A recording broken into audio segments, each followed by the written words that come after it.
Hello everyone and welcome back to another tutorial video. On this video we're at our animated videos tool and we're going to be seeing how to work with cameras. So the camera option would be if you want to zoom in on anything on your screen.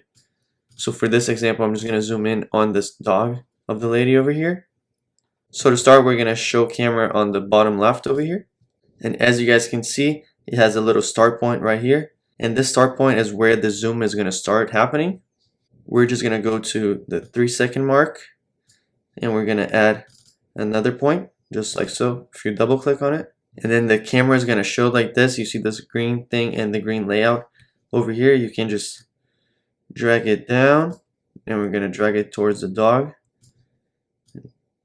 drag it down like this. We're going to delete this over here and boom, is there, it's set. If I want to I can just put the cursor over here and edit it like so if I want it like smaller. But once I'm satisfied I can just scroll this back so you guys can see that it actually zooms out. We're just going to play from the beginning so you guys can see it right there.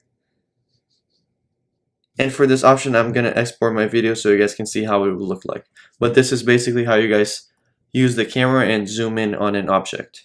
And to export it, we're going to click on export your video, quality good, FPS 24, and start encoding. And once it's encoded we're going to press play and it will zoom in on our dog as you guys can see. We can also upload to Facebook, YouTube, or also download it as an MP4. But this is going to be it for the video. Thank you for watching and have a great day.